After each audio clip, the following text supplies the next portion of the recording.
Հորիզոնի գլխավոր թողարկումն է, բարև ձեզ։ Ադրբեջանը դարձյալ ապատեղեկատվություն է տարածել հայկական զինված ուժերին մեղադրելով հրադադարը խախտելու մեջ։ Պաշտպանության նախարարությունը հերքել է։ Նաև հիշեցրել է, որ Հայաստանի վարչապետի աշխատակազմը առաջարկել է հրադադարի ռեժիմի խախտման դեպքերի եւ դրանց մասին տեղեկությունների հետաքննության հայ-ադրբեջանական մեխանիզմ ստեղծել, ինչին մինչ օրս Ադրբեջանը չի արձագանքել։ Պաշտպանության նախարարությունը վերահաստատում է, որ հայկական կողմը պատրաստ է հետաքննել Ադրբեջանի պաշտպանության նախարարության հաղորդագրությունը հիմնավորող փաստերը, դրանք Հայաստանին փոխանցելու պարագայում ասված է հաղորդագրության մեջ։ Հայաստանում է Չեռնոգորիայի արտաքին եւ եվրոպական հարցերով փոխվարչապետ Ֆիլիպ Իվանովիչը։ Նրան ընդունել է վարչապետ Նիկոլ Փաշինյանը։ Վարչապետը ընդգծել է, որ Հայաստանի կառավարությունը շահագրգիռ է ակտիվացնելու փոխգործակցությունը Չեռնոգորիայի հետ քաղաքական, տնտեսական ու այլ ուղղություններով։ Չեռնոգորիայի փոխվարչապետն էլ նշել է, որ Հայաստան այցի նպատակն է քննարկել հենց այդ փոխգործակցության խթանման հնարավորությունները։ Զրուցակիցները անդրադարձել են նաև հայ-ադրբեջանական խաղաղության համաձայնագրի նախագծի համաձայնեցմանը։ Վարչապետ Փաշինյանը ընդգծել է Հայաստանի կառավարության հավատարմությունը խաղաղության օրակարգին։ Իր հերթին Ֆիլիպ Իվանովիչը հայտնել է Չեռնոգորիայի աջակցությունը տարածաշրջանում խաղաղության եւ կայունության ապահովման ջանքերին։ Չեռնոգորիայի փոխվարչապետին ընդունել է նաև նախագահ Վահագն Խաչատուրյանը։ Նրանք կարևորել են քաղաքական, տնտեսական, զբոսաշրջային եւ գործարար ոլորտներում նոր կապերի հաստատման ու առկա հարաբերությունների ամրապնդման անհրաժեշտությունը։ Նախագահ Խաչատուրյանը ընդգծել է, որ այս ուղղություններով համագործակցության խորացումը կարևոր է երկու պետությունների զարգացման համար։ Վարչապետ Նիկոլ Փաշինյանի գլխավորությամբ այսօր քննարկվել է կրթության մինչև 2030 թվականի զարգացման պետական ծրագրի եւ գործողությունների պլանի կատարման ընթացքը։ Կրթության նախարար Ժաննա Անդրեասյանը ներկայացրել է 3 հիմնական առաջնահերթությունները՝ կրթության հասանելիություն, արդյունավետության բարձրացում, կրթական ծառայությունների եւ արտադրանքի միջազգայնացում։ Հայաստանում նախադպրոցական ծառայություններ չունեցող բնակավայրերի թիվը 229-ից կրճատվել եւ հասել է 162-ի։ Մսուր մանկապարտեզների հասանելիության ապահովման շրջանակում նախատեսվում է 2025-26 թվականներին 0-ից 2 տարեկան 195 երեխաների համար նախադպրոցական կրթության կազմակերպման պիլոտային ծրագիր 10 հաստատությունում։ Բարելավվել է 3-ից 5 տարեկան երեխաների ընդգրկվածությունը նախադպրոցական հաստատություններում, հասնելով 75%-ի։ Կրթության, գիտության, մշակույթի եւ սպորտի նախարարը զեկուցել է, որ 500 մանկապարտեզի ծրագրի շրջանակում այս պահին ավարտված է 195-ը, ընթացքում է 136-ը, նախապատրաստական փուլում է 64-ը։ Նշվել է, որ պետության աջակցությամբ ապահովվել է նաև սոցիալական որոշ խմբերի երեխաների նախադպրոցական կրթությունը։ Ինչ վերաբերում է հանրակրթության հասանելիության մասով իրականացված աշխատանքին, Ժաննա Անդրեասյանի խոսքով կարևոր թիրախ է եղել պատշաճ կահավորման ապահովումը, արդիական միջավայրի հասանելիությունը, որն իրականացվել է 300 դպրոց ծրագրի գործիքակազմով։ Ըստ այդմ 300 դպրոց ծրագրի շրջանակում շահագործման է հանձնվել 44 դպրոց եւ 19 մարզադահլիճ։ 31 դպրոցի մասով աշխատանքներն ընթացքի մեջ են, 150-ի դրությամբ աշխատանքները մեկնարկել են։ Գույքով ապահովվել է 44 դպրոց եւ 29 մարզադահլիճ։ Կրթության, գիտության, մշակույթի եւ սպորտի նախարարն ընդգծել է, որ օրենսդրական փոփոխությունների արդյունքում, ինչպես նաեւ նախորդ տարի գործարկված տեղեկատվական համակարգի շնորհիվ էականորեն կրճատվել է պարտադիր կրթության համակարգից դուրս մնացած երեխաների թիվը։ Անդրադառնալով ուսուցիչների վարձատրությանը եւ մասնագիտությունը գրավիչ դարձնելուն, նշվել է, որ մի շարք աշխատանքների արդյունքում դպրոց նորմուտք գործած ուսուցիչների թիվը 3300 է, 56%-ը գյուղական դպրոցներում։ Խրախուսման ծրագրի շրջանակում 2024 թվականին պատեստավորմանն առաջին անգամ մասնակցողների թիվը ընդհանուր հայտագրվողների նկատմամբ 56.7% է։ 2024 թվականին տարակարգ ստացած ուսուցիչների թիվը 285 է, ինչը 2.8 անգամ ավելի է 2023 թվականի նկատմամբ։ 4-րդ աստիճանի տարակարգ ստացած ուսուցիչների թիվը 59 է։ Ամփոփելով քննարկումը, վարչապետ Փաշինյանն ընդգծել է կոնցեպտուալ հարցերին ամենօրյա ռեժիմով անդրադառնալու, իրականացված աշխատանքի արդյունավետությունը հետադարձ կապի միջոցով ստուգելու կարևորությունը։ Կառավարության ղեկավարը կարևորել է իրականացված միջոցառումները եւ համապատասխան հանձնարարականներ տվել բարձրացված մի շարք հարցերի լուծման առնչությամբ։ Շանթ հեռուստաընկերություն, Հորիզոն։ Գլխավոր քաղաքացիական պայմանագիր խմբակցության անդամ Վիլեն Գաբրելյանը այսօր վայր է դրել պատգամավորական մանդատ։ Նա մասնավորապես գրել է. Գյումրիում իմ մասնակցությամբ, այսպես ասած, միջադեպերը համարում եմ ոչ վայել Հայաստանի Հանրապետության ազգային ժողովի պատգամավորի վարքին։ Ազգային ժողովի պատգամավորը իր առաքելությունում պարտավոր է չդրսևորել անհարկի վարքագիծ։ Ըստ այդմ բոլորիցս հրապարակային հայցում եմ ներողություն եւ պաշտոնապես հայտարարում եմ, որ վայր եմ դնում ազգային ժողովի պատգամավորի մանդատս։ Նա նաեւ տեղեկացրել է, որ ինքնառաջադրվում է որպես քաղաքացիական պայմանագիր կուսակցության վարչության անդամի թեկնածու, քանի որ իր համար միանշանակ է, որ կուսակցությունը ունի լրջագույն առողջացման եւ կերպարանափոխման կարիք։ Ազգային ժողովը արդեն ստացել է Վիլեն Գաբրելյանի հրաժարականի դիմումը ըստ կարգի, եթե մեկ շաբաթվա ընթացքում պատգամավորը ետ չի վերցնում հրաժարականի մասին իր դիմումը, ապա նրա լիազորությունների դադարեցման մասին կազմվում է արձանագրություն, որը ստորագրում եւ հրապարակում է ազգային ժողովի նախագահը։ Արձանագրության հրապարակման պահից հրաժարականը համարվում է ընդունված։ Գյումրիում տեղի ունեցած ընտրություններից 2 օր է անցել, բայց հետընտրական հանգուցալուծումը դեռ անորոշ է։ Գյումրիի մեր գործընկերների ռեպորտաժը։ Գյումրիի թիմ արտահերթ ընտրությունները ամփոփվեցին ընդդիմության հաղթանակով, այսինքն 4 ընդդիմադիր ուժերը հանրագումարում ավելի շատ քվե են ստացել։ Ըստ այդմ, ընդհանուր ավելի շատ մանդատներ կունենան, քան իշխող ուժը։ Սա նշանակում է, որ Գյումրին ընդդիմադիր քաղաքապետ կունենա, եթե բոլոր այս 4 ուժերը միավորվեն ու քվեարկեն քաղաքապետի 1 թեկնածուի օգտին։ Ընդդիմադիր 4 ուժերից ամենաշատ ձայները ստացել է Հայաստանի կոմունիստական կուսակցությունը, որի քաղաքապետի թեկնածուն Գյումրիի նախկին քաղաքապետ Վարդան Ղուկասյանն է։ Նրա օգտին քվեարկելու մասին առաջինը հայտարարեց Մայր Հայաստան դաշինքը, որը Գյումրիի ավականու կազմում կունենա 2 մանդատ։ Մենք մեր քվեն տալիս ենք հանուն իշխանափոխության, մենք չունենք որևիցե քաղաքական ուժի հետ միանալու, միավորվելու,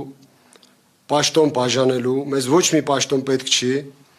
Մայր Հայաստան դաշինքի հայտարարությանը հաջորդեց նաև Իմ հզոր համայնք կուսակցության քաղաքապետի թեկնածու Ռուբեն Մխիթարյանի հայտարարությունը։ Նա եւս իր 3 մանդատով պատրաստ է քվեարկել Վարդան Ղուկասյանի օգտին։ Ռուբեն Մխիթարյանի Facebook-յան էջում կարդում ենք. Պատրաստ եմ մեր ավականիների կազմով առանց որևէ նախապայմանի, առանց որևէ պաշտոնի հավակնելու քվեարկել գյումրեցիների կողմից առավելագույն ձայներ ստացած քաղաքապետի ընդդիմադիր թեկնածու Վարդան Ղուկասյանի օգտին, քանի որ առաջադրվելուց ես ձեզ խոստացել էի, չհաղթելու դեպքում սատարելու եմ գյումրեցիների առավել շատ քվեներ ստացած քաղաքապետի ընդդիմադիր թեկնածուին։ Ընդդիմադիր թեկնածուներից ամենաշատ ձայներ ստանալու հանգամանքն է, որ այնպիսի իրավիճակ է ստեղծում, որ մյուս ընդդիմադիրները պետք է միանան իրեն։ Այս մասին քվեարկության հաջորդ օրը հրավիրած մամուլի ասուլիսում հայտարարեց կոմունիստական կուսակցության քաղաքապետի թեկնածու Վարդան Ղուկասյանը։ 2 ընդդիմադիր ուժ իրեն քվեարկելու պատրաստակամություն հայտնել է, բայց սա բավարար չէ, որ Գյումրին ունենա ընդդիմադիր քաղաքապետ։ Նախ իմ ձայները բոլորից բարձր ընդանուր առմամբ աշխարհում ես չգիտեմ մի դեպք որ ասենք ովքեր որ շատ ձայն են ունեցել գնան միանան այն քիչ ձայներ ունեցողին հետո եւ Կարենը եւ Ռուբենը հասկացար միացել են ինձ այսինքն երեքս միասին մենք միացել ենք մենք սպասում ենք Վարդան Ղուկասյանը եւ ոչ միայն նա սպասում է մեր քաղաքը դաշինքի քաղաքապետի թեկնածու Մարտուն Գրիգորյանի որոշմանը բոլոր 4 ընդդիմադիր ուժերի ձայների հանրագումարում միայն ընդդիմությունը մեծամասնություն կստանա քվեարկության նախնական արդյունքներով Մարտուն Գրիգորյանի ղեկավարած ուժը կստանա 6 մանդատ ինչպես են դրանք տնօրինելու Գյումրիի քաղաքապետի ընտրության օրը նորընտիր ավականու առաջին նիստին մեր քաղաքը դաշինքը դեռ լուր է 3 Մարտուն Գրիգորյանը շատ կարճ գրառում արեց Facebook-ի իր էջում Սիրելի գյումրեցիներ վերահաստատում եմ ասածս քաղաքացիական պայմանագիրը Գյումրիում քաղաքապետ չի ունենալու դա հաստատ է Հաստատ է նաև որ Գյումրիում ավականու առաջին նիստը կայանալու է ապրիլի 16-ին Ինչ սցենարով կարող է ընթանալ այդ նիստը այս մասին վերլուծություններ է ներկայացրել Սահմանադրագետ Գոհար Մելոյանը ըստ սահմանադրագետի եթե տեխնացուներից որևէ մեկը չստանա 17 ձայն նրանց միջև կանցկացվի քվեարկության երկրորդ փուլ երկրորդ փուլում համայնքի ղեկավար է ընտրվում առավելագույն ձայներ ստացած տեխնացուն Բայց կա նաև ավականու նիստի կայանալու հարց ավականու նիստը իրավազոր է եթե նիստին ներկա է ավականու 17 անդամ այսինքն առանց ընդդիմության ավականու նիստ չի կարող հրավիրվել Հիմա գլխավոր հարցն այն է, թե ինչ սցենարով է առաջնորդվելու ընդդիմությունը։ Հնարավոր տարբերակները շատ են։ Նախ եւ առաջ ընդդիմադիր ուժերի ընդհանուր հաղթանակի համար հարկավոր է երկրորդ եւ երրորդ տեղերի, այսինքն Վարդան Ղուկասյանի եւ Մարտուն Գրիգորյանի միավորումը։ Տեղի կունենա արդյոք այս միությունը կամ գուցե կողմ կքվեարկեն առանց միավորման։ Այլ սցենարներ եւս հնարավոր են, դրանցից որն է իրականություն դառնալու ապրիլի 16-ին հստակ պարզ կլինի։ Շանթ հեռուստաընկերություն Հորիզոն։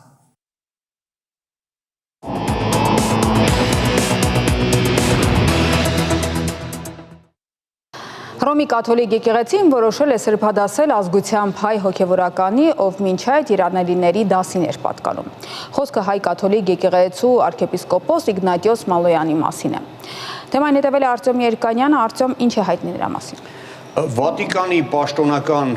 տեղեկատվական կայքը այսօր հաստատել է այն, որ մարտի 28-ին Հռոմի կաթոլիկ եկեղեցու առաջնորդը որոշում է կայացրել 3 անձի սրբադասելու մասին։ Խոսքը մեր հայրենակից Իգնատիոս Մալոյանի մասին է, Պապուա Նոր Գվինեայի պատրիարքի մասին եւ Վենեսուելայից մի անձնուհու մասին։ Հայտնի է, որ 1915 թվականի հունիսի սկզբին Մալոյանին ձերբակալել էին թուրք ժանդարմները եւ մեղադրել էին իբրև թե հայ ահաբեկիչների խմբեր նախապատրաստելու եւ եկեղեցուն զենք պահելու մեջ։ Նրան խոշտանգել էին եւ դատի ժամանակ Դիարբեքիրի ոստիկանապետ Մահմուդ բեկը խոստացել էր, որ եթե Իգնատիոս Մալոյանը ընդունի իսլամ, նրա կյանքը կփրկի, բայց հայ հոգևորականը հրաժարվել էր եւ նրան դաժանաբար սպանել էին եւ բազմաթիվ վկաներ են եղել, թե ինչպես էին նրան խոշտանգում։ 2001 թվականին Հռոմի Պապ Հովհաննես Պողոս II-ը դասել էր Մալոյանին երանելիների շարքին եւ դա այն վերջին կարևորագույն աստիճանն է սրբադասումից առաջ եւ բացի այդ էլ Վատիկանում վաղուց արդեն պաշտում են Իգնատիոս Մալոյանի, մասնավորապես գիտեն, որ 15 թվականին նրա պատվին դրոշմանիշ է թողարկվել Վատիկանում։ Արտյոմ, ինչ է նշանակում Մալոյանի սրբադասումը Վատիկանի կողմից։ Դե այստեղ շատ կարևոր է հաշվի առնել, որ Իգնատիոս Մալոյանը առաջին հայն է, ով լինելով հայոց ցեղասպանության զոհ սրբադասվել է Հռոմի կաթոլիկ եկեղեցու կողմից։ Եվ դա իհարկե պատահական չէ, ես վստահ եմ, որ դա այսպես կարևոր ազդակ է ուղղված Անկարային եւ ահա այս պայմաններում, երբ Երևանը հասկանալի պատճառներով հրապարակային ձևով այլևս չի բարձրացնում հայոց ցեղասպանության միջազգային ճանաչման հարցը, Վատիկանը այսպես թափանցիկ ակնարկ է ուղարկում Անկարային առայն, որ այս հարցը միևնույն է չի մոռացվելու եւ մնալու է օրակարգում։ Եվ նաեւ կարևոր է, թե ինչու է դա հենց հիմա արվում։ Գիտենք, որ Հռոմի կաթոլիկ եկեղեցու առաջնորդի առողջական վիճակը ցավոք այդպիսին է, որ չի բացառվում նոր պոնտիֆիկոսի ընտրության անհրաժեշտությունը, Աստված մի առասցե, բայց եթե դա այդպես լինի, պարզ կդառնա, որ նոր սրբերի սրբադասման հարցը կարող է տարիներով հետաձգվել, քանի որ միայն Հռոմի Պապը իրավասու է այս հարցը լուծել։ Այսինքն Վատիկանում օր առաջ աշխատել են արագացնել այդ process-ը եւ դա ուղերձ է թափանցիկ ակնարկ է ուղղված ոչ միայն Էրդողանին, այլ նաեւ Սիրիայի նոր առաջնորդ Ջուլանիին, ակնարկ այն մասին, որ կաթոլիկ եկեղեցին այսուհետ եւս ուշադիր է լինելու մերձավոր արևելքի քրիստոնյաների խնդիրների նկատմամբ։ Արտյոմ, արդյոք սրբադասված այլ հայեր կան։ Հայեր եղել են, ովքեր Հռոմի կաթոլիկ եկեղեցու կողմից սրբադասվել են ժամանակին, օրինակ Սուրբ Սերվացիոսը, ով Բենիլուքսի պետությունների տարածքում է ժամանակին քրիստոնեություն տարածել եւ այժմ պաշտվող սուրբերից մեկն է, բայց նորագույն պատմության մեջ այդպիսի բան չի եղել։ Ճիշտ է, 15 թվականի փետրվարին Ֆրանցիսկոս Պապը դասել էր Նարեկացուն եկեղեցու ուսուցիչների դասին, դա նույնպես շատ կարևոր այսպես տիտղոս է, ընդամենը 36 հոգի է կրում այդ տիտղոսը։ Այնուամենայնիվ դա իհարկե սրբերի դասին հավասար բան չէ։ Բացի այդ գիտենք, որ համեմատաբար վերջերս Վատիկանում նախաձեռնություն է եղել հայ կաթոլիկ եկեղեցու ժամանակին առաջնորդած Գրիգոր Աղաջանյանին երանելիների դասին դասելու մասին, դա այսպես ինչպես ասացի, վերջին աստիճանն է սրբադասելուց առաջ, երանելիների դասին նրան այդ հասցնելու այդ միջոցառումները սկսվել էին 22 թվականին, բայց դա բավական երկար պրոցես է եւ դեռևս հայտնի չէ թե երբ այն կավարտվի։ Շնորհակալություն Արտեմ։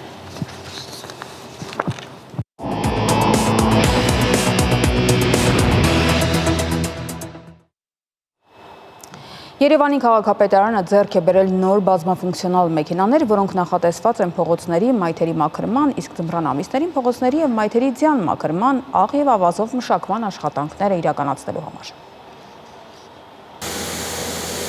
Երևանի քաղաքապետ Տիգրան Ավինյանը նախանձամբ փորձարկեց նոր մեքենաները։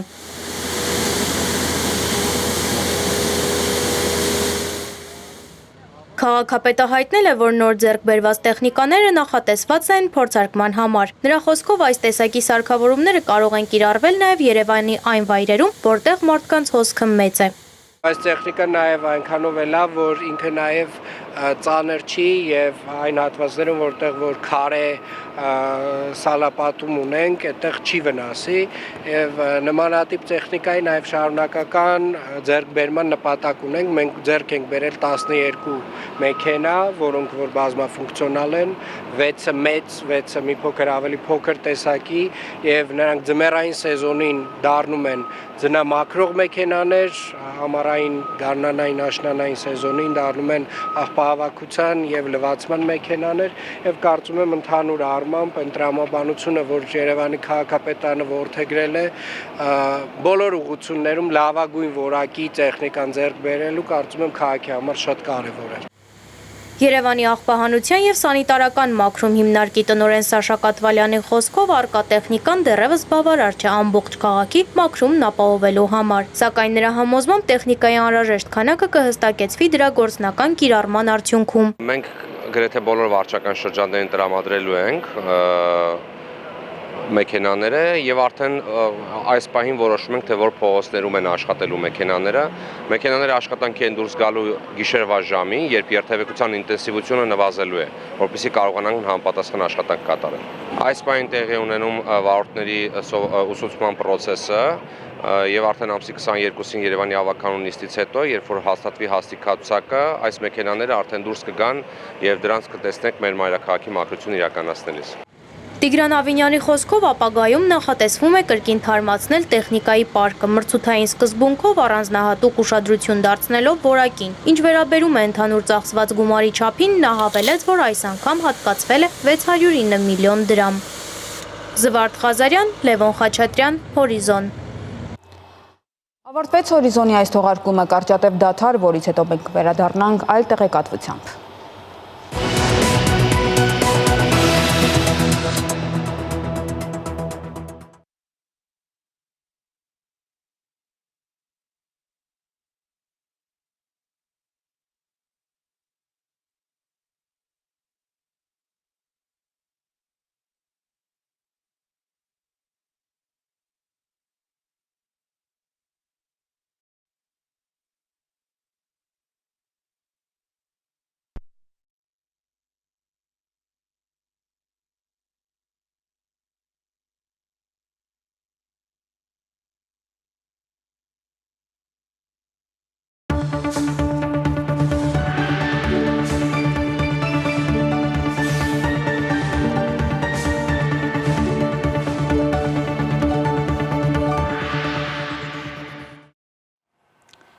Եթերում հեռանկարն է։ Ադրբեջանը Հայաստանին մեղադրող հերթական ապատեղեկատվությունը տարածեց։ Դա այն ժամանակ էր, երբ մեր երկրում էր Գերմանիայի նախագահը։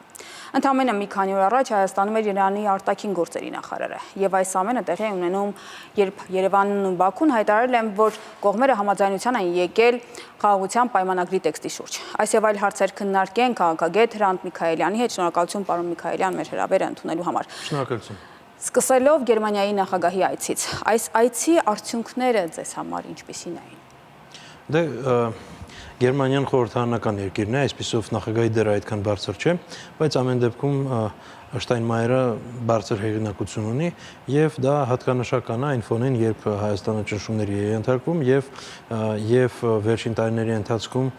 այցերը դեպի Հայաստան բավականին քիչ են եղել եւ այս այցը այդքանով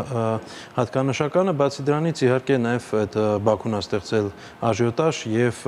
գերմանական լուրերում ցույց են տվել Արցախի վերաբերյալ ռեպորտաժ եւ դա էլ է Բաքվի զայրույթը առաջացրել, որովհետեւ Բաքվում սիրում են պատմությունը խմբագրել եւ հիմա փորձում են ներկայացնել այնպես, իբր ոչ մի բան չի եղել եւ փորձում են ամեն ինչը մոռացության տալ, բայց ցավոք սրտի նաեւ Գերմանիայի նախագահան ներողություն խնդրեց Բաքվից, որ Արցախի սիմվոլիկան օգտագործվել է այդտեղ։ Հիմա այն, որ հայտարարություններ կարող են լինել, դա իր հերթին, բայց իրականության մեջ ինչ պիտի ակնկալել գերմանական այցից, հատկապես, որ նորից հայտարարություն եղավ կողմերին կոչ անելով անհապաղ գնալ համաձայնության եւ ստորագրման։ Դե այս պայդրությամբ ուղղակի կոնսուլտացիաներն են տեղի ունենում, որովհետև հաշկարակական գործընթացները շատ ինտենսիվ են զարգանում եւ պարզ է, որ այս պայդրությամբ, քանի որ Հայաստանի Հանրապետությունը հռչակել է Եվրամիություն դեպի գնալու քաղաքականություն, պարզ է, որ Եվրոպայի առաջնորդների հետ ինտենսիվ կապ պահպանելը էական է։ Այստեղ խաղաղության պայմանագիր ստորագրելը նաև կապված է դեպի Եվրամիություն գնալու հետ, այսինքն օրինակ, եթե դիտարկվեր Եվրամիության առավել մոտ գնալու տարբերակը, ապա ըստ էության դիտարկվում էր, որ այս տարածաշրջանը առավել խաղաղ լինի։ Այս տեսանկյունից եք նայում հարցին։ Դա Եվրամիության ոչ ֆորմալ պահանջներ Հայաստանից, բայց այստեղ ես դրա մասին չեմ խոսում, ես նկատի ունեմ առհասարակ աշխարհակաղակական զարգացումներ, Ռուսաստան, Ուկրաինա, ԱՄՆ, Չինաստան եւ այլ, այս ամեն ինչի ֆոնին Եվրամիությունը փորձում է իր դերը պահպանել Հայաստանում, սրա մասին է խոսքը գնում։ Որքանով է հաջողվում այդ դերը պահպանել։ Դեռ հաջողվում է, բայց մի բան գիտակցենք, որ ամեն դեպքում Եվրամիությունը, հատկապես առանց ԱՄՆ-ի, այս տարածաշրջանում չի կարող շատ լուրջ հենարան ունենալ Հայաստանի տեսքով, որովհետև տեսնում ենք, որ խոշոր պետությունների երակը Թուրքիան, Իրանը եւ Ռուսաստանը այդքան էլ կողմ չեն Եվրամիությունը ստեղծեցնեն որպես աշխարհակաղակական գործոն։ Մի քանի օր առաջ այստեղ էր նաև Իրանի արտաքին գործերի նախարարը եւ ահա առաջիկայում էլ սպասվում է Իրանի նախագահի այցը Ադրբեջան։ Իրանը ինչ ճշգրտումներ է անում։ Իրանը նախ հիմնական մտավախությունը Իրանի այն է, որ Իսրայելի եւ ԱՄՆ-ի համատեղ հարված է լինելու Իրանի նկատմամբ եւ Իրանը փորձում է համոզվել, որ ոչ Ադրբեջանը, ոչ Հայաստանը դրա մեջ չեն մասնակցի եւ քանի որ Ադրբեջանից ռիսկը ավելի բարձր է գնահատում, երևի հենց այդ պատճառով նախագահն է գնում դեպի Ադրբեջան, բացի այդ հիշենք, որ էթնիկապես Իրանի նախագահն այսօրվա դրությամբ ադրբեջանցի է։ Իրանի հետաքրքրությունները այս տարածաշրջանում վերաբերում են նաև հաղորդակցություններին։ Իրանի դիրքորոշումներում որևէ փոփոխություն կա, թե չկա եւ ինչպիսի ակնկալիքներ ունեք։ Կարծում եմ չկա, կարծում եմ, որ Իրանի հիմնական դիրքորոշումը այն է, որ Իրանի համար այս տարածաշրջանը հյուսիս-հարավ միջանցքի տեսանկյունից շատ կարևոր է եւ չնայած որ աշխարհագրական եւ տնտեսական պատճառներով համարվում է ադրբեջանական մարշրուտը ավելի մաչելի եւ հեշտ, բայց Իրանի համար շատ կարևոր է նաեւ հայկական մարշրուտը գոնե որպես այլընտրանք գործի եւ Իրանը փորձում է որ աջակցի այս ճանապարհին։ Ուրիշ հարց որ հայկական մարշրուտը բավականին թանկ է եւ մենք մի քիչ ուշացնում ենք։ Վերջին մեկ շաբաթվա ընթացքում, երբ այդ բարձրաստիճան պաշտոնյաները Հայաստանում էին, Ադրբեջանը ապատեղեկատվություն է տարածում Հայաստանին մեղադրելով, թե իբր կրակել են եւ էլ չեմ ասում, որ կրակ էր բացել հայկական դիրքերի ուղղությամբ։ Ադրբեջանի այդպիսի գործելակերպը այն ժամանակահատվածում, երբ այստեղ նաեւ այլ տեղերից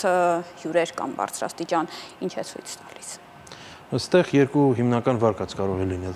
Առաջինը, որ Ադրբեջանը հող է նախապատրաստում հարձակման համար, այսինքն ստեղծում է կեղծ ֆոն, որ Հայաստանը ագրեսիվ է եւ դրան պատասխան Ադրբեջանը պետք է հարվածի, եւ երկրորդը, որ Ադրբեջանը առհասարակ լարվածության որոշակի ֆոն է պահպանում։ Եվ այս պայմանությամբ երևի երկրորդն է ավելի ճիշտ, այսինքն Ադրբեջանը փորձում է ցույց տալ, որ որևէ հակամարտություն լուծված չէ, որ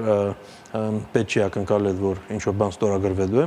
եւ որ Ադրբեջանը կարող է իրեն թույլ տալ այդ ճնշում շարունակելը։ Այսինքն, եթե օրինակ Ադրբեջանում շատ լավ գիտեն, որ թե Իրանը, թե Գերմանիան, տվյալ դեպքում, այս երկրների մասին է խոսքը գնում, կողմ են, որպեսզի հակամարտությունը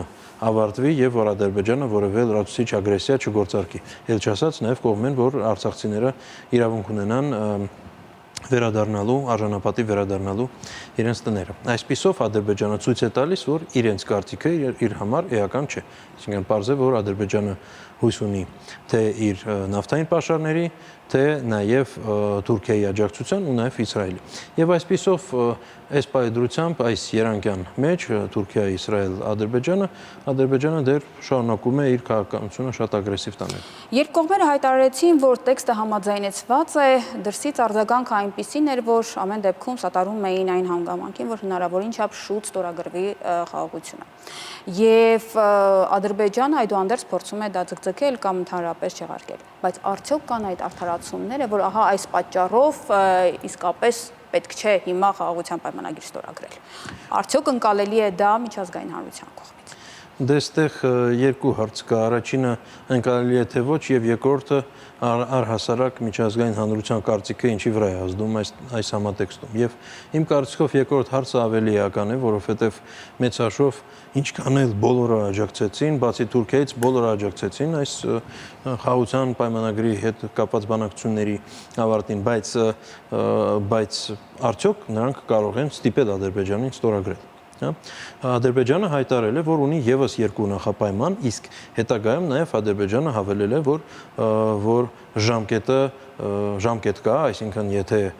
այսպես կոչված խոհեմիջ ժամկետում Հայաստանը իր պահանջները չիրականացնի, ապա Ադրբեջանը հրաժարվելու է այս խաղաղության պայմանագիր ստորագրելուց։ Այսպիսով Ադրբեջանը առաջ է բերել կոնկրետ այս պայմանությամբ երկու լրացուցիչ նախապայման, որոնք են Մինսկի խմբի ցրումը եւ Սահմանադրության փոփոխությունը։ Երկուսն էլ մեծ հաշվով Հայաստանի շահերից չեն բխում, բայց պարզ է, որ Մինսկի խմբի ցրումը տեխնիկապես գոնե շատ ավելի հեշտ է թվում։ Իսկ ինչ վերաբերվում է արդեն սահմանադրության փոփոխության, ապա սահմանադրություն փոխելու համար տվյալ դեպքում պետք է հանրակրվի եւ ակնհայտ է, որ բոլոր սոցհարցումներով երևում է, որ հանրակրվեն չի անցնի։ Այսպիսով Ադրբեջանը շատ լավ գիտակցելով, որ Հայաստանի ներկայիս իշխանությունները չեն կարող դա իրականացնել, հենց այդ պատճառով բերում է այս նախապայմանը, որովհետև իրականում Ադրբեջանի նախապայմանների ցուցակ եթե բացենք, դա անվերջ գիրք է, բայց այստեղ հենց սա է էականը, որ առաջ է բերում այն նախապայման, որ գիտի, որ Հայաստանի իշխանությունները դա չեն կարող իրականացնել, հատկապես երբ մինչև ընտրություններ մնում է մի տարի, այսինքն հանրակրվեն պետք է լինի հավանաբար ընտրություններից հետո, եթե լինի, եւ այդտեղ էլ արդյունքը երաշխավորված չի, այսինքն Ադրբեջանը արհեստականորեն ձգում է եւ նաեւ որոշ ադրբեջանական փորձագետների ասելով Ադրբեջանը ուզում է հետաձգել մինչև 2027 թիվ, իսկ հետո չեղարկել այս բանակցությունը։ Այսպիսով միակողմանի բոլոր զիջումներ ստանալով եւ դիմաց ոչ մի բան չտալով։ Հիմա Ադրբեջանը երբ մեղադրել էր Հայաստանին հրադադար խախտելու մեջ, Հայաստանից հերթական անգամ հիշեցրեցին, որ ահա առաջարկ է եղել Ադրբեջանին համատեղ քննել, հետաքննել այդ դեպքերը եւ տեսնել ով է մեղավորը ըստ էության։ Ժամանակին Վիեննայի եւ Սանկտ Պետերբուրգի պայմանավորվածություններում եւս կար նման բան, ստեղծել այդ մեխանիզմը հետաքննության, բայց դրանք չգործեցին։ Որքանով է հավանական, որ ընդհանրապես որևէ լծակի գործադրման դեպքում նման բան տեղի ունենա։ Մի բան պետք է գիտակցենք։ Տեխնիկական, ինստիտուցիոնալ, իրավական մեխանիզմները Ադրբեջանի հետ չեն գործելու, եթե դրանց կողքը շատ հստակ ուժային մեխանիզմ չկա։ Ժնևի, Սանկտ Պետերբուրգի եւ Վիեննայի պայմանավորվածությունները գործարկվեցին ապրիլյան պատերազմից հետո, ապրիլյան պատերազմից հետո եւ նաեւ 2017 թվականի փետրվարի ադրբեջանական տապալված հարձակումից հետո, երբ ադրբեջանցիները բավականին լուրջ կորուստներ ունեցան։ Եթե հիմա Ադրբեջանը նման կորուստներ չունենա օրինակ, որ ինքը չի կարող ուժով որևէ նպատակին հասնել, ապա Ադրբեջանին զսպել ուրիշ մեխանիզմով չի լինելու։ Մնացածը դա արդեն լրացուցիչ գործիք է, բայց հիմնական գործիքը պետք է լինի ուժային։ Եթե մենք այս ուժային ինստրումենտները ստեղծենք եւ գործարկենք, իսկ խոսք է գնում հենց Հայաստանի մասին, որովհետեւ այո, մենք կարող ենք շատ բանակցել հույս ունենալ ուրիշ երկրներից եւ սա պետք է անել, բայց առաջին հերթին պետք է սեփական կարողությունը զարգացնել։ Եթե մենք կարողանանք դա անել, ապա այս մնացած այդ միջադեպերի հետաքննությունը կարող է գործարկվել, այլ պարագայում չի լինելու։ Հիմա Թուրքիայի հանգամանքը քննելով, Թուրքիան անմիջականորեն կապված է այս իրադարձությունների հետ, բայց վերջին շրջանում քաղաքական իրադարձություններ են, խառը իրավիճակ է Թուրքիայում, Սա հնարավոր է, որ փոխի քաղաքական համակարգը Թուրքիայում, ինչը բերի նաև արտաքին քաղաքական փոփոխությունների։ Նախ ես ուզում եմ երկու փոքր ճշգրտում անել, որպեսզի պարզ լինի ընթերցողներին, որ Թուրքիան ոչ միայն կապված է այս իրադարձությունների հետ, այլ Թուրքիան ճարտարապետ է Ադրբեջանի արտաքին քաղաքականությանը։ Շատ դեպքերում Հայաստանում մենք լսում ենք հույսեր, որ Ադրբեջանը Թուրքիայից հնարավոր է բաժանել, որ Հայաստանը Թուրքիայի հետ կարող է բարիշել եւ Ադրբեջանը այդ դեպքում մեկուսացված ամնալու, սա կեղծ սպասելիքներն են, սա չի լինելու եւ Թուրքիան է դրդում Ադրբեջանին դեպի Հայաստան ագրեսիա ցուցաբերելու։ Այսպիսով, այս շատ պետք է հստակ գիտակցենք։ Հիմա այս պարագայում, հենց այս պարագայում ձեր հարցը շատ ավելի կարևոր է դառնում, այսինքն արդյոք հնարավոր է Թուրքիայում քաղաքական ռեժիմի փոփոխություն։ Իրականում այսօրվա Թուրքիայի ընդդիմությունը ինչքան էլ ազգայնական լինի, բայց ամեն դեպքում շատ ավելի եվրոպամետ է եւ կարող է մեղմացնել արտաքին ընդհանուր համատեքստը։ Եվ ես չէի ակնկալի, որ ռազմավարական փոփոխություն լինի, բայց գոնե ինչ որ ժամանակ շահելու հնարավորություն ունենանք այս պարագայում, եթե Թուրքիայում ռեժիմը փոխվեց։ Հիմա առհասարակ Թուրքիայում իրավիճակը ինչպիսին է։ Իմ կարծիքով Չնայած որ կա խորը ճգնաժամ եւ Էրդողանի աջակցության ցուցանիշները 50%-ից էականորեն իջել են, բայց ուժային ռեսուրսին ինքը դեր տիրապետում է։ Եւ գլխավոր հարցը լինելու է, արդյոք ինքը կարողանում է նաեւ տնտեսությանը տիրապետել։ Ինքը ունի տնտեսական խնդիրներ, որոշակի լուրջ ալիք է եղել այդ ուրեմն Իմամօղլուի ձերբակալումից հետո, բայց հիմա ոնց որ վերահսկողության տակ է։ Եթե Էրդողանը կարողանա վերահսկողության տակ պահել ֆինանսական համակարգը երկրի, որը այս պայդրությամբ վիճելի է դեր, եթե կարողանա, ապա ինքը կարողանա նաև այս ներքաղաքական ճգնաժամը հաղթահարել։ Իմ կարծիքով այդպիսին է դասավորվածությունը։ Ինչի շնորհիվ կարող է նա կարողանա հաղթահարել դա, իր հսկողության տակ պահել ֆինանսական համակարգը։ Դե սկզբից լիրայի վրա շատ լուրջ ճնշում կար եւ շատ սկզբից լիրան ընկավ, հետո Թուրքիայի կենտրոնական բանկը սկսեց տասնյակ միլիարդավոր դոլարներ ծախսել, որպեսզի պահպանի լիրայի փոխարժեքը եւ կարողացան կայունացնել, այսինքն պանիկա կարողացան կանգնացնել։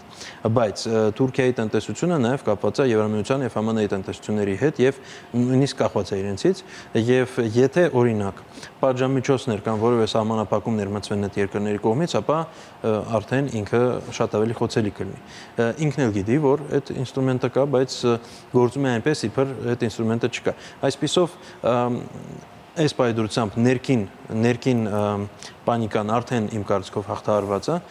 իսկ արտաքին ուժերի հետ իմ կարծիքով ինքը հիմա արդեն ներքին կարգով կոնսուլտացիաների մեջ է գտնվում եւ ինչ որ գուցե զիջումների կգնա, կտեսնենք նաև ինչպես կհանգուցալուծվի Իմամօղլուի հարցը, որովհետև հավանաբար պահանջելու են, որպեսզի բաց թողի, հա, բայց Էրդողանի համար էլ դա էական, որովհետև ինքը գիտի, որ 2028 թվականին իր խումբը քաղաքական կարող է իշխանությունը կորցնել, եթե Իմամօղլուն դուրս մնաց։ Այսպիսով, այստեղ իմ կարծիքով դեր թե արտաքին կոնսուլտացիաների դերն է բարձր լինելու, թե նաև ներքաղաքական ամեն դեպքում զարգացումների ես չէի ուզենա սենց հիմա հստակ ասել, բայց ամեն դեպքում այս պայդրությամբ դեր վերահսկելի է իմ կարծիքով իրավիճակը Էրդողանի համար։ Այնպես չէ, որ Էրդողանը ամենաընդունելի կերպարն է նույն արտաքին ուժերի համար, թեև Թուրքիային կարող են պատվիրակել որոշ գործընթացներ, որոնք վերաբերում են տարածաշրջանին։ Կա արդյոք Թուրքիայում ավելի կարևոր գործիչ, այս դեպքում Իմամօղլուի դեպքում, որի վրա կարող են արտաքին ուժերը իրենց հույսը դնել։ Այո, հենց Իմամօղլուի վրա է հույսը, որովհետև ցանկացած արտաքին ուժի համար ամենաէական հարցը թե ինչքանով այս գործիչը կարող է վերահսկել իրավիճակը երկրի ներսում։ Ստեղ նույնիսկ այդ ինչքանով ինքը իրենց համար ձեռնտու է արտաքին քաղաքականության տեսանկյունից երկրորդական հարց է, համեմատելով այդ հարցը, թե ինչքանով ինքը ունակ է վերահսկել իրավիճակը երկրի ներսում։ Եվ այս ունակությունը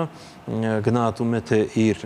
ինստիտուցիոնալ կարողություններով, այսինքն կապերով եւ այլն, եւ նաեւ իր պոպուլարությամբ։ Հա, հիմա Իմամօղլուի աջակցությունը բավականին բարձր է, բայց ինքը իշխանական լծակների չի տիրապետում։ Ինքը ունակ է դա ձեռք բերել է ապագայում, հենց դրա համար Էրդողանը փորձում է իրեն կանգնացնել։ Այո, արտաքին ուժերը ավելի շուտ նկատի ունենալով արևմուտքը, ավելի շուտ Իմամօղլուի հույս ունեն։ Այժմ անդրադառնանք ներքին քաղաքականությանը, մասնավորապես Գյումրիում տեղի ունեցած ընտրությունների արդյունքներին, դրանք ինչ ցույց տվեցին քաղաքագետի աչքով։ Մի քանի միտում կա։ Առաջին միտումը այն է, որ առաջինը ուղղակի նույնիսկ միտում չի ասի, որովհետև այստեղ ուղղակի անհաջողություն է իշխանությունների համար, որովհետև մասնակցության տոկոսը բարձր է եղել եւ բարձր մասնակցությունը նշանակում է ընդդիմության համար ավելի շատ քվեներ, որովհետև քաղաքական пассивությունը որպես կանոն իշխանություններին է ձեռնտու, որովհետև ավելի վարչական վերահսկելի էլեկտորատը ավելի կայուն է իր մասնակցությունը, իսկ դժգոհ էլեկտորատը կարող է մասնակցել, կարող է չմասնակցել եւ չմասնակցության պարագայում իշխանության տոկոսը աճում է։ Տվյալ դեպքում մենք տեսանք շատ ավելի բարձր մասնակցությունը, քան թե ակնկալվում էր։ Սա մեկ, երկրորդը իշխանության հնարավոր դաշնակիցը չանցավ եւ սա էլ իշխանության համար անհաջողություն էր։ Երրորդը դա ընդհանուր միտումն է, որ իշխանության վարկանիշը քիչ-քիչ նվազում է։ Դա դանդաղ գործընթաց է, բայց շարունակվում է եւ մենք տեսնում ենք, որ Գյումրիում հիմա Հավաքանու խորհրդում կա 5 խմբակցություն, որից մեկը իշխանական է եւ 4-ը ընդդիմադիր, որոնք եւս ստեղ էլ հարց կա, ինչքանով ունակ են համագործակցել իրար հետ, մենք տեսնում ենք որոշակի լարվածություն ընդդիմադիր դաշտում եւս, բայց ամեն դեպքում այս պայծրությամբ իշխանությունները ունեցան այն պատկեր Գյումրիում, որ երկրորդ քաղաքը երկրում ակնհայտորեն պարտվել են այդտեղ։ Մասնակցությունը նախորդ ընտրություններից բարձր էր, բայց այնքան չէր, որ կարելի է համարել, որ ավելի շատ մեծ էր մասնակցությունը։ Հիմա մարդիկ, ովքեր դուրս չեն եկել եւ չեն գնացել քվեարկության, ինչն է պատճառը, անտարբեր են, թե նրանց այլ օրակարգ առաջարկող չի եղել։ Ընդհանրապես առաջարկը եղել է բավականին շատ այս անգամ։ Տեսեք, 42.6% պաշտոնապես մասնակցել է ընտրություններին, բայց մի հանգամանք պետք է հաշվի առնենք։ Գյումրիում պաշտոնապես 112.600 ընտրող կա, բայց ըստ 2022 թվականի մարտահամարի Գյումրիում 104.000 արկա բնակչություն կա։ Այսինքն այս ընտրողների ցուցակից շատ մեծ մասը գնացած են Գյումրիուց։ Այսինքն Գյումրիում ֆիզիկապես չեն բնակվում։ Մի մասը Երևանում է ապրում, զգալի մասը դրսում է ապրում։ Իրական ընտրողների քանակը մոտավորապես 80,000 է կազմում։ Հա, այսինքն այն ընտրողների, որոնք գտնվում են ֆիզիկապես Գյումրիում, այսինքն մասնակցությունը մինչև 60% է հասնում, այդքան էլ ցածրել չի։ Գյումրիում ընդհանրապես ցանկացած ընտրություն, եթե դիտարկենք, մասնակցությունը միշտ շատ ցածր է, բայց հիմնական պատճառը հենց այն է, որ արտագաղթածների թիվը շատ մեծ է եւ նրանց չեն զրկում, այսպես ասած, քվեարկելու իրավունքից մի կողմից, բայց մյուս կողմից իրանք ֆիզիկապես չեն քվեարկում եւ քանի որ նաեւ դրսում չի կարելի այդ ընտրություններին քվեարկել, բարձր է որ Գյումրիում այս մասնակցության տոկոսը տեխնիկապես ստացվում է ցածր, բայց իմ կարծիքով առաջարկը հենց այն է, որ առաջարկը այս անգամ եղել է բավականին շատ եւ մենք տեսնում ենք ուժերի բազմազանությունը, այնպես չի որ կա մեկ հստակ ուժ եւ մնացածը ուղղակի ինչ որ դիտորդի դերում են կամ նույնիսկ կա մեծ ուժ, մեկ մեծ ուժ եւ երկրորդ ուժ մրցակից ուրիշները չկան, չէ՞, մենք տեսնում ենք որ ուժերի քանակը շատ մեծ է եւ նաեւ անցողիկ շեմի մոտ էլ բազմաթիվ ուժեր կան, որը ցույց է տալիս, որ ընդհանրապես բազմազանությունը եղել է բավականին շատ։ Շնորհակալություն, պարոն Միքայելյան, ես հիշեցնեմ իմ զրուցակիցը քաղաքագետ Հրանտ Միքայելյանն էր։ Շնորհակալություն։